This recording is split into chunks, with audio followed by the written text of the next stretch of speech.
Welcome to another episode of the Big Belt Theory. I am your host, Ma. I'm Curry. Where we will be talking about the WWE title picture, pay-per-views, and certain rivalries. Today we're going to be talking about the females division.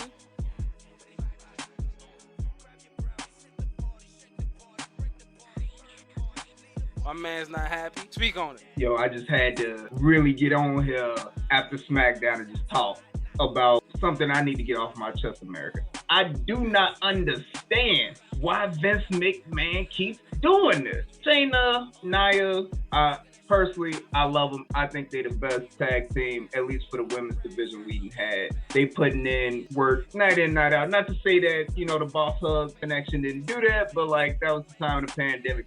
They pretty much had to do that. They had no choice. And they got rewarded with double belt. Right now, though, at this time in the juncture, I'm going to have to sit up for this. At this time in the juncture, it's just ridiculous.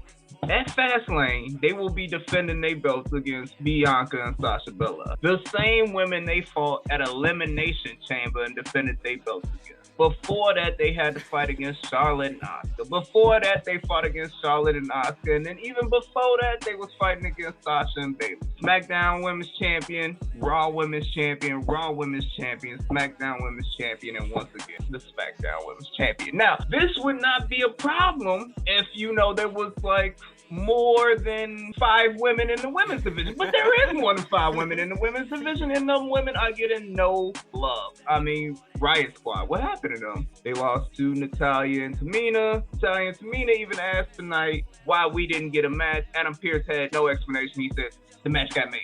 I like that explanation. I mean, that's about as clear as an explanation as WWE usually gives us with these storylines. The match got made, whatever. I understand they're using it to further Bianca and Sasha. I imagine Reginald gonna throw another bottle in whatever, what have you. My issue is hard-working women like Lana and Naomi, who won a #1 contenders match about a month ago, have yet to even get that match. We understand. Maybe Vince just doesn't think it's pay-per-view material. Maybe maybe that's just a Monday Night Raw kind of match. I'm not even mad if he say that. But at least, please use them belts to elevate some other women.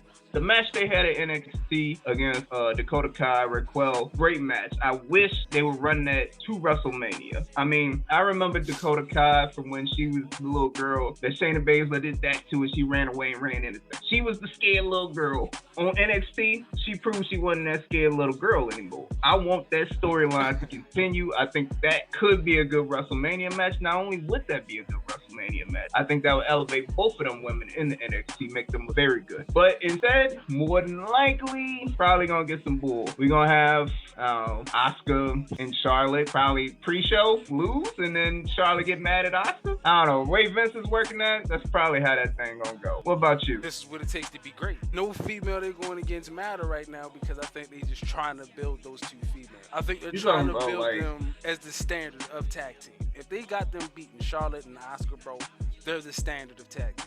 That's why they're going through all these females. And that's why they got to keep going through the main events. Okay, so the questions I got for you is Dakota Kai and Raquel. Do you think they actually going to be a tag team, or are they just 2 singles competitors inside the tag team division? Because that match they put on was grade A fire. Another question I got, does it really matter with the female tag team champions at the moment? Because everything that they're doing is establishing exactly who they are. I think they're trying to set the standard for the females, and just like you said, there is no females in the division. It's hard to set the standard if there's no real, you have to keep coming back to the 4 horsemen. You have to keep doubling back to these same females to show how strong Shayna and Nia Jax actually are. That's where I think it's at. What you got for that? All right, so I'm just telling you off rip. You completely wrong. 100% on your thought process. I do think I think Raquel and Dakota Kai actually established themselves as a very, very good tag team. I wish they would stick as a tag team. I think that worked out better than what I've seen them doing singles. Not to say that they bad singles competitors. I just liked it better. Dakota Kai, she the small one. Raquel, the big one. It's always a good duo like that.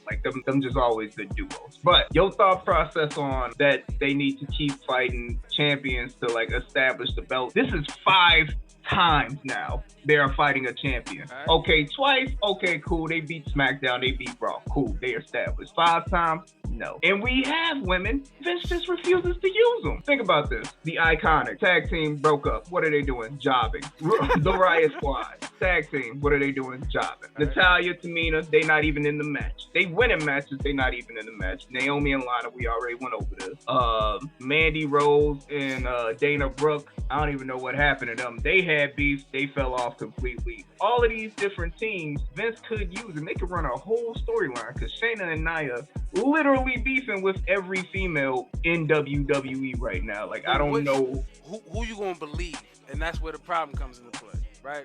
Because all these tag teams you just named, those are not matches. Those are Nia Jax, Shayna Stomp matches. That's what those are. But those females they keep going against, those is the ones that sell them tickets because we just don't know. Them tag team champions, even though Sasha's the WWE champion, we've seen way too many WWE champion and tag team champion. They take both. We can't have that. So while we still trying to build up the next tag team, them two have to destroy the top singles competitors so everybody know they're a real tag team. So that means any one of those tag teams you just named, once they actually take the belt, we believe that they can hold the belt, making two tag teams. We knew they was legitimate 3 pay-per-views ago after they had beat Asuka and Charlotte. We knew they was legitimate about 5 pay-per-views ago when they beat Bayley and Sasha. We've been known they was legitimate. They could have been used these belts to elevate any one of them teams I just named. That's just how you feel with it? You good on that? Yeah, I just had to get that off my chest. All right, so you ready to move on to the big belt theory? Yeah. Bet. Perfect. I like the position that they're actually taking Daniel Bryan in right now. He got a face heel thing going on, and as we can see with Drew McIntyre, those are the greatest. So he could be on edge, but he doesn't have to actually go be a heel because of the Yes movement. Yes movement is one of the biggest movements we've ever had at WrestleMania, ever. So if he takes that Yes movement and bring it to WrestleMania, that's going to add to the star power, but possibly take away from a great match of old generation versus new generation with Edge versus Roman. However, I can say, if they do take a triple threat, Roman beats Daniel, but then Daniel's going to have to beat Edge somehow and then earn his way into the WrestleMania match. What you think about it? I just know one thing about Daniel Bryan lately, and that is that his time at pay-per-views, winning, they're done. He is great on SmackDown. He puts on classics. Every week when Daniel Bryan wrestles, he almost dang near put on a classic on SmackDown. Get to that pay-per-view, he loses. Guaranteed. It wouldn't even matter. So there's no point in adding Daniel Bryan to WrestleMania. His time is done. We want to see Edge versus Roman only. He going to Fastlane. He losing that Fastlane. He gonna try Edge on SmackDown talking about I want to be in the main event. He losing the Edge. He said the exact same thing that he said tonight. He said that before the Royal Rumble when he was like, I don't know how many more I got left and I know this is the one. And it didn't happen then. It ain't gonna happen there. Question for you. But you felt it that first time he said it, didn't you? You felt what he said when he said it. You was like, man, he might fight it through. And you know what's crazy? You felt that again tonight. And that's why he might be in WrestleMania. Because that promo was fire. He messed up like 3 or 4 times. But that promo was so powerful that you overlooked the 3 or 4 times. Because he still reminded us why he is the little guy that makes miracles happen. That's why you still believe it. And that's why you wouldn't frown if they put him in a WrestleMania match. That's why I see it. Daniel Bryan do make me a believer. Promos, fire, love the man's passion. But he did say that before the Royal Rumble, and he took that L. That's how I feel. Bet. Bet.